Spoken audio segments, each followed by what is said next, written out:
Bueno, continuamos entonces. Antes de pasar a comentar el proceso en el territorio hoy conocido como Chile, les recapitulamos un poco las lecturas de esta clase número 5. Por un lado, como les decía al principio, les recomiendo especialmente que lean ese glosario de términos que está subido en la clase número 3, pero que es importante para pensar toda la perspectiva de historia social en clave de género que sostenemos para la comprensión de la historia contemporánea latinoamericana y argentina. Y ahí además van a encontrar términos como sufragismo específicamente, que hace parte del tema que estamos viendo aquí, maternalismo, que también lo comentamos en el video anterior, etc. Feminismo, patriarcado, género, heteronormatividad, y creo que androcentrismo, que también es muy importante para que entendamos cuál es la mirada de estos procesos y de la concepción de la historia en general que tenemos. Eso por un lado. Por otro lado, tienen adjuntado en esta clase el texto para Argentina de Adriana Balobra,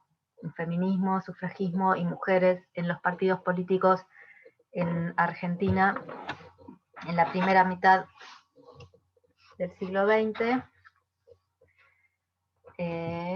Y en el apunte de cátedra también tienen los links para ver dos materiales. Un documental que se llama Sufragistas, Pioneras de las Luchas Feministas, que relata las características de la lucha y los decires y escritos de algunas mujeres argentinas, como Julieta Lantere, que la nombramos,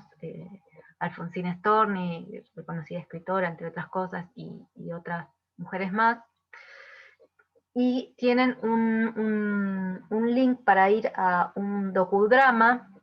realizado en 1951, que se los recomiendo especialmente porque sería a modo de fuente, digamos, está hecho como parte de la publicidad estatal para que las mujeres vayan, concurran, hagan efectivo, digamos, el voto en la primera elección en la que podían votar. Es un docudrama entonces que se llama La mujer puede y debe votar.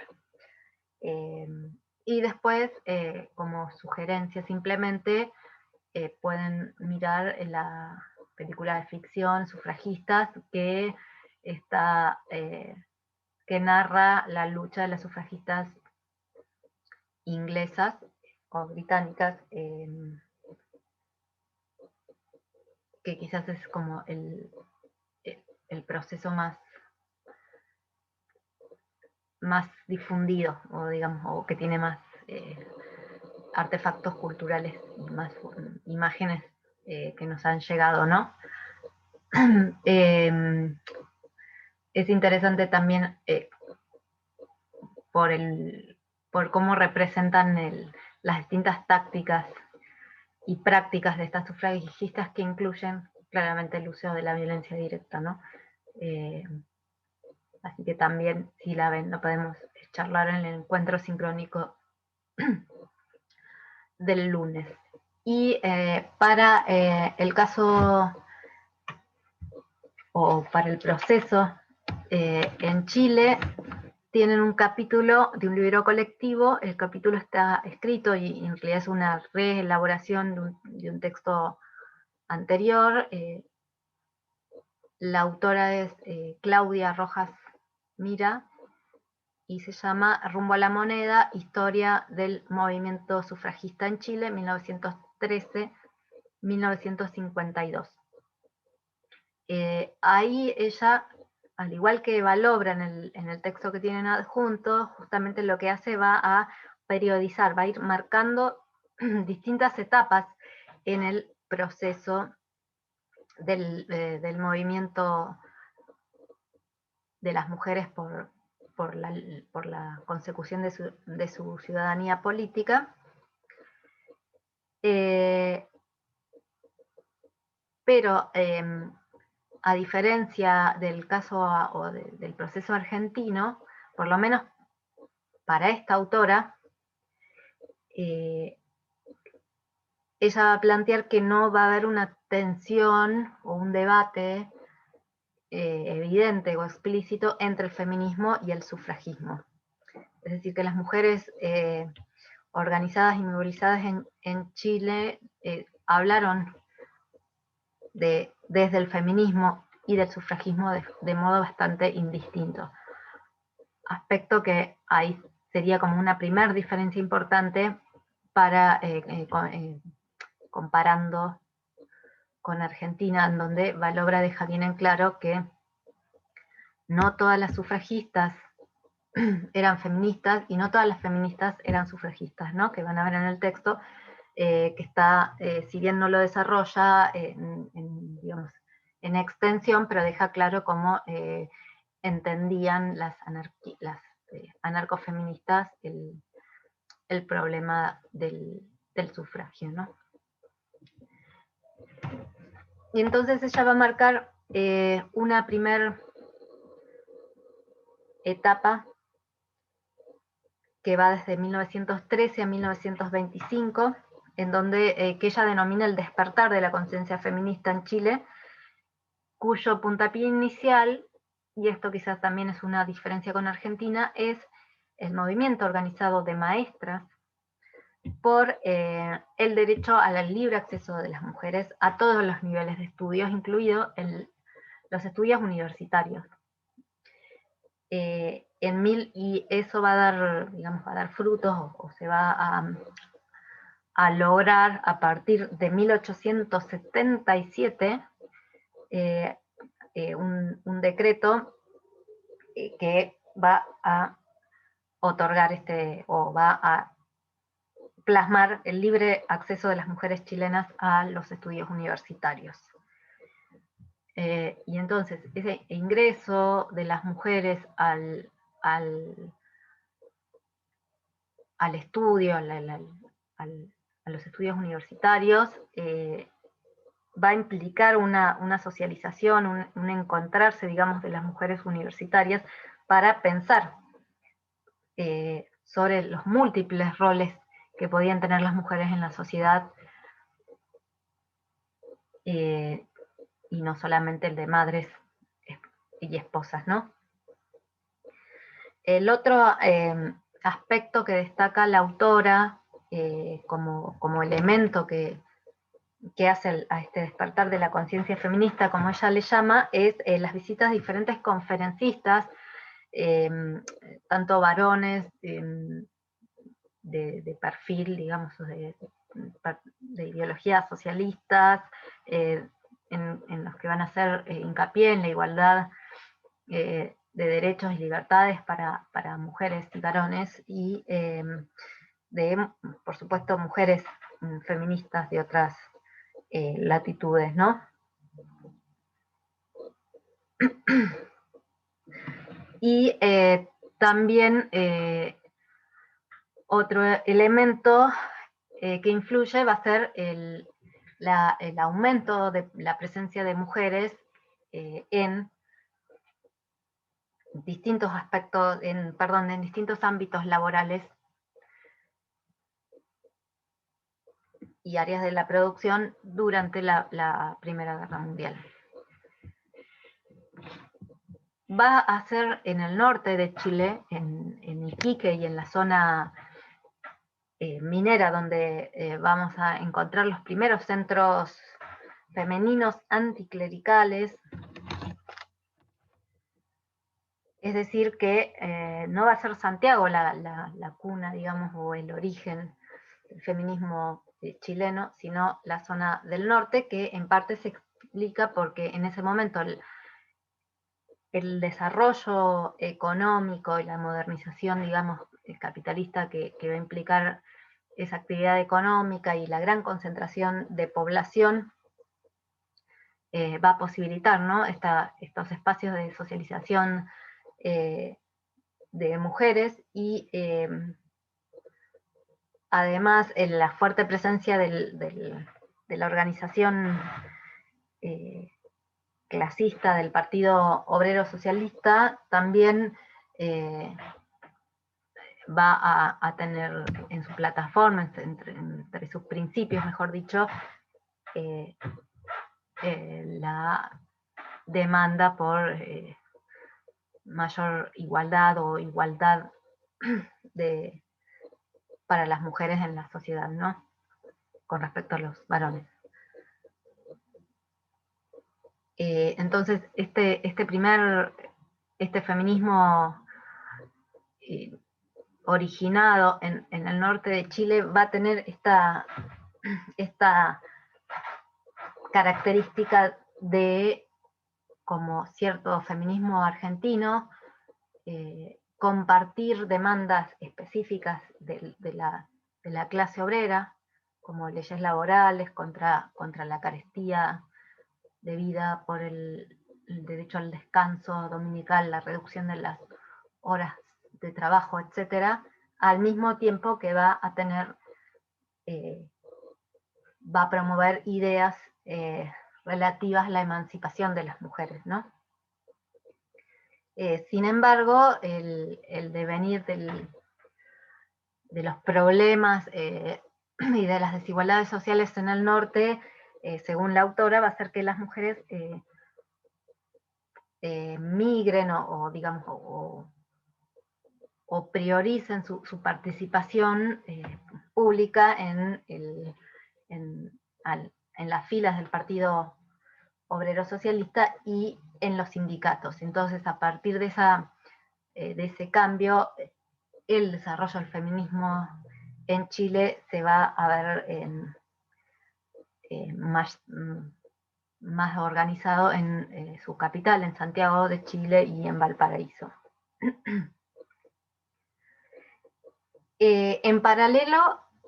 otras mujeres, las mujeres de la élite, de la clase dominante, también van a participar en el espacio público, en la vida social, a partir de la organización de actividades de beneficencia, ¿no?, y de organizaciones benéficas. Pero una de ellas digamos, una de estas organizaciones de las mujeres de la élite se va a correr de esa actividad benéfica para empezar a plantear la igualación cultural y digamos, y de acceso a la vida cultural y educativa para las mujeres, ¿no? En la década del 20, entonces, las demandas por derechos políticos para las mujeres se van a cristalizar o se van a expresar en la organización de dos partidos políticos, el Partido Cívico Femenino y el Partido Demócrata Femenino. Ya en 1915 y hasta 1922 van a ingresar, o van a intentar ingresar, o se van a presentar varios proyectos al Congreso Nacional que ni siquiera van a ser tratados. Y en 1925 lo que se logra son la ampliación de derechos civiles para las mujeres. Por ejemplo, la patria potestad para la madre cuando por fallecimiento del padre, poder ser testigas en juicios, poder ser tutoras de menores de edad. Derechos que no son para nada marginales, pensando que lo que se corre ahí es esta idea que está encarnada en el derecho civil, que tenía que ver con la idea de la mujer como menor de edad, como incapaz. Una segunda etapa que la autora marca y que ella denomina organización y acciones del movimiento feminista es la etapa en donde se van a crear las mayores y más masivas y poderosas por su masividad y nivel de organización de expresiones organizativas de mujeres, ¿no? El movimiento pro emancipación de la mujer chilena en 1935 y la Federación Chilena de Instituciones Femeninas en 1944. En esta etapa, digamos que va desde fines de los 20 hasta principios de los 40, las mujeres además se van a movilizar a favor de un candidato presidencial en detrimento del otro, de su adversario político. Entonces lo que van a demostrar es que las mujeres, si bien todavía no se les ha otorgado el derecho formal de participar en política, lo están haciendo de hecho, lo están haciendo movilizadas en las calles. En 1933 se crea el Comité Nacional Pro Derechos de las Mujeres, y ahí van a exigir, fíjense que acá está primando, para relacionarlo con lo que vimos para el caso argentino, la idea de las gradualistas de muchas sufragistas, ¿no? Entonces, en 1933 se van a organizar por la ley del voto municipal, y una vez conquistado el derecho a sufragar y ser elegidas en el nivel municipal, en 1941 van a reactivar ese comité para conquistar o para demandar la ley de sufragio a nivel nacional.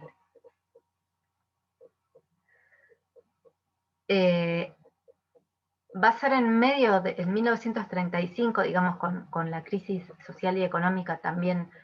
que ya estuvimos estudiando en el encuentro anterior, que atraviesa también a Chile. Va a ser en este momento que va a surgir el movimiento pro emancipación de la mujer chilena, conocido por sus siglas como MECH. Acá quería... Fíjense qué interesante esa consigna, ¿no? Esto es igual no es del MECH, sino es de la Federación de Instituciones Femeninas, la Federación Chilena. Entonces, el MECH va a tener entre sus objetivos, digamos, o su pliego, sus objetivos son más amplios que el derecho, que la consecución de derechos políticos, sino que van a luchar por la emancipación económica, social, jurídica y política de las mujeres, e incluso van a ser las primeras en abordar el tema de los embarazos no deseados, de la relación entre falta de políticas públicas, de lo que hoy llamaríamos derechos sexuales y reproductivos para las mujeres, y la relación entre, digamos, la imposibilidad de la anticoncepción con métodos artificiales para las mujeres y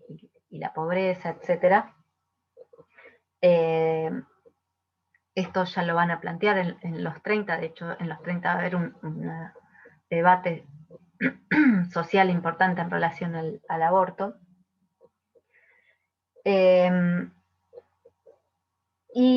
Por otro lado, hay que decir que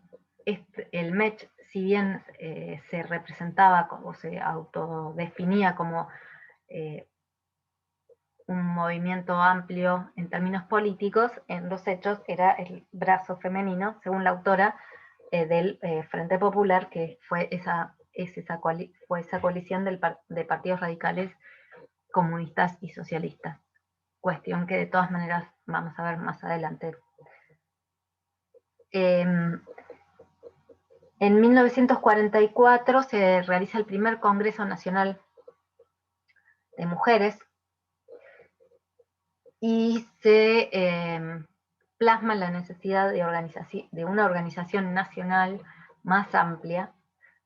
que se aglutinara exclusivamente o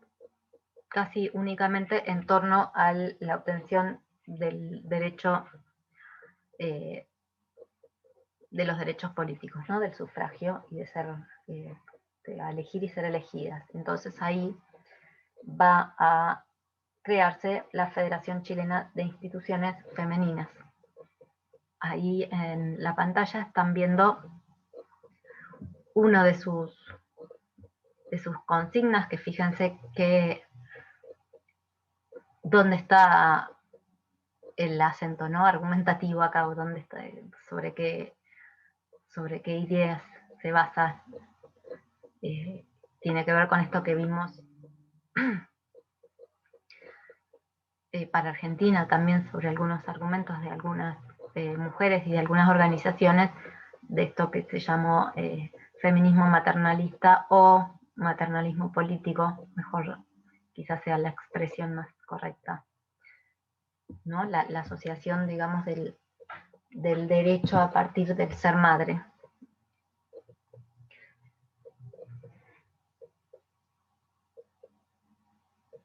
Por otro lado, también va a ser a principios de los 40 que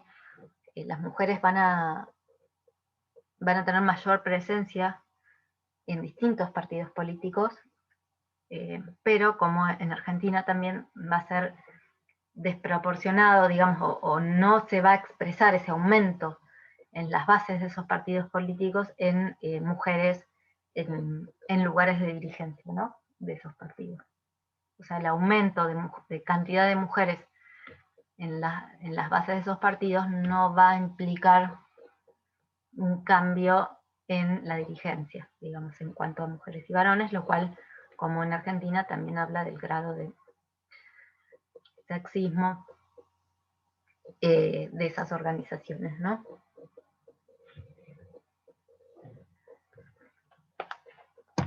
Después hay algunas cuestiones interesantes que marca la autora con estas diferencias regionales de estos organismos que van a ser nacionales. Por ejemplo, en Iquique, que la crisis va a ser particularmente aguda, el MEMCH se va a, digamos, a concentrar en las demandas por mejoras en las condiciones de vida de las mujeres y sus familias, digamos, y el derecho al sufragio va a quedar en un segundo plano. Por otro lado, como vimos, las mujeres van a conseguir el derecho al voto a nivel municipal. Entonces, hasta que se consigue el voto a nivel nacional, las mujeres habían votado en 1935, en 1938, en 1941 y en 1944. Entonces lo que se pregunta la autora es ¿por qué? Si las mujeres ya tenían vasta experiencia en la participación ciudadana, digamos, los partidos no terminaban de decidir por tratar y legislar una ley de voto a nivel nacional. La hipótesis de la autora es que como el primer resultado, o mejor dicho, la primera participación de mujeres en las elecciones municipales fue, digamos, fue abrumadora el triunfo de la derecha, se expandió, se creó un mito, habla la autora, una idea común del rasgo conservador de las mujeres, como un rasgo natural. Aparte, las mujeres somos conservadoras por naturaleza, según esa elección. Y se va a, lo que va a plantear la autora es que eso no es así, sino que justamente en esas elecciones la Iglesia Católica, determinados sectores de la prensa, interpeló específicamente a las mujeres como votantes, y eso influyó, digamos, en su elección. Es decir, las mujeres y las siguientes elecciones demostraron que el comportamiento electoral no fue, digamos, sistemáticamente favorable para la derecha. Entonces, la conclusión es que las mujeres no tienen un comportamiento esencialmente conservador, más allá de, o sea, el argumento era que como las mujeres eran las que más iban a la iglesia y estaban más ligadas a la preservación de la familia y el cuidado del hogar, ideas que en sí son más permeables a cierto conservadurismo social y político, bueno, entonces por eso votaban a la derecha. Lo que dice la autora es que las elecciones subsiguientes no demostraron como una tendencia inamovible y que en realidad su comportamiento electoral se explica por relaciones coyunturales o circunstancias históricas específicas, ¿no? Digamos, que tiene que ver con las coyunturas históricas mundiales, con la coyuntura histórica nacional, con quién se da la tarea de interpelar a las mujeres como sujeto ciudadano, ¿no? Quienes hacen campaña interpelándolas específicamente, etc.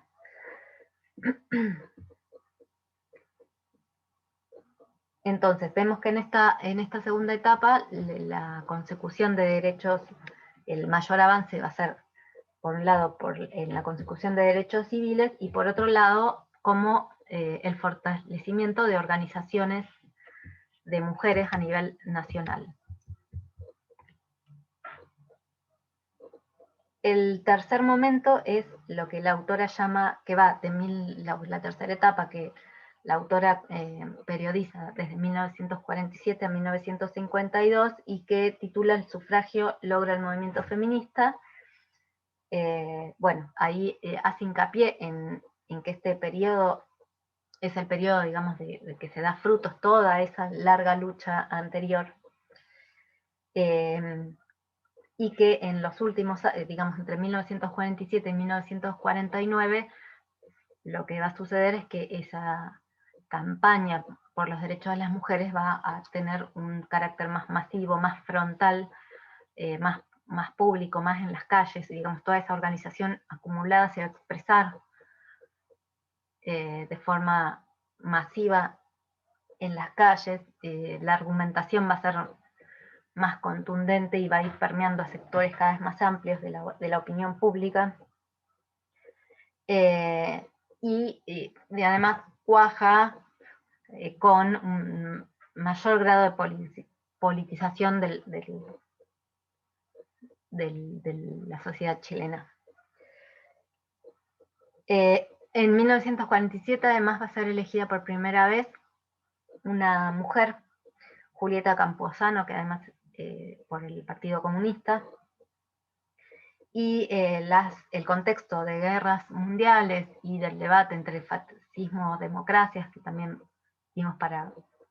digamos, cómo impactó en Argentina. En el caso de Chile, lo que plantea la autora es que va a aumentar estas discusiones, estos debates políticos, justamente la politización de las mujeres chilenas. También van a surgir nuevas organizaciones de mujeres, como la Unión de Mujeres de Chile y el Partido Femenino Chileno, que este último va a tener una gran influencia en la opinión pública, sobre todo por las características particulares y de oratoria de algunas de sus integrantes. Y finalmente en 1949 se sanciona la ley 9222 de sufragio femenino. Y aquí se abre una nueva etapa en donde esos derechos conquistados, digamos, lo que se hace es, se milita el ejercicio real de ese derecho, diríamos, ¿no? Las mujeres organizadas van a hacer campañas para que, porque no va a ser, en Chile, a diferencia de Argentina, el empadronamiento electoral no es automático, sino que en este momento es voluntario, con lo cual hay una campaña para que las mujeres se empadronen, formen parte de los listados electorales, etc. Y a su vez, en 1951, en la primera elección, van a haber mujeres, van a ser elegidas por primera vez mujeres tanto en cargos de diputadas como senadoras. Ahí, de todas maneras, la autora señala, digamos, los obstáculos que van a tener algunas de ellas para ejercer cargos de representación. Entonces, recapitulando, van a ser muchos los factores que influyeron en el proceso de lucha por la ciudadanía política de las mujeres en Chile. Uno es el grado de industrialización y urbanización, expansión de la urbanización, que está vinculado al cambio de estructura económica en Chile entre 1880 y 1930, que posibilitó para las mujeres modos de vida alternativos y mayor inserción en el mercado laboral o en distintas ramas de la actividad económica. El otro elemento es la masificación o la masividad del acceso a la educación y la presencia de mujeres en la educación superior, universitaria.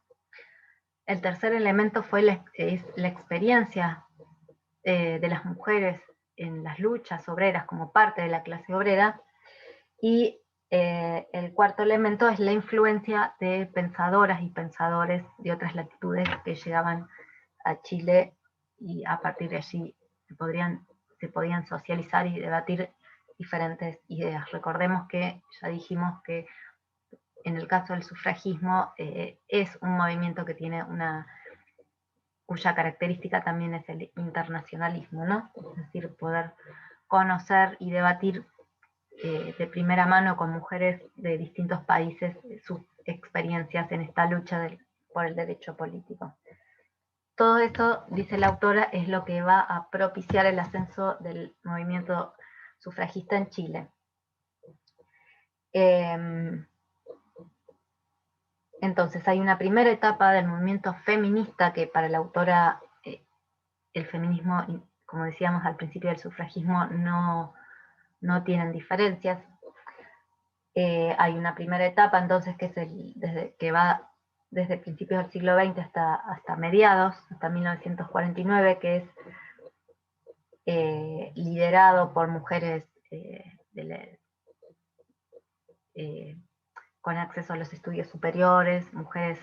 de la cultura, profesionales de la clase media, caracterizado sobre todo o nucleadas por la lucha por el derecho al sufragio. Y la segunda etapa va a ser la desintegración de ese movimiento sufragista, que va,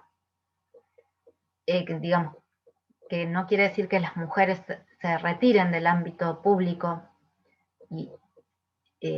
se vuelvan, digamos, al ámbito del hogar, de la familia, de lo privado, sino que van a quedar insertas en estructuras mixtas, tanto de partidos políticos como de estructuras estatales, sindicatos, movimientos sociales,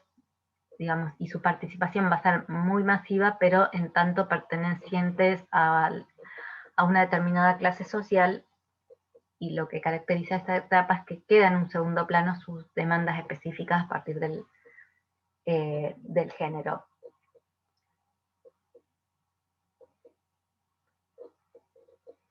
Y a su vez, en el ámbito legislativo sí va a haber una mayor legislación, digamos, va a haber un avance de legislación tendiente a la igualación de derechos entre varones y mujeres, por lo que la autora va a señalar que en esta segunda, a partir de 1949, el feminismo que subsiste va a ser lo que denominamos feminismo liberal. Después, la autora sigue caracterizando el feminismo en la década del 60 y en los 70, con el proceso también de Salvador Allende y su llegada al gobierno y todos los cambios que eso implicó también para las mujeres, pero esa parte la vamos a retomar cuando abordemos ese tema específicamente. Bueno, hasta aquí entonces el comentario sobre el texto de Rojas Vira sobre el proceso chileno. Les recomiendo que lean por lo menos algunos de los textos, de los 2 textos y el glosario, y nos encontramos el lunes con todos los comentarios, preguntas, análisis y todo lo que se les ocurra a partir de las lecturas o de la visualización también del documental o de la fuente del docudrama que les comenté. Estaría buenísimo que puedan por lo menos leer y visualizar algo de este material, así podemos tener un intercambio fructífero el próximo lunes.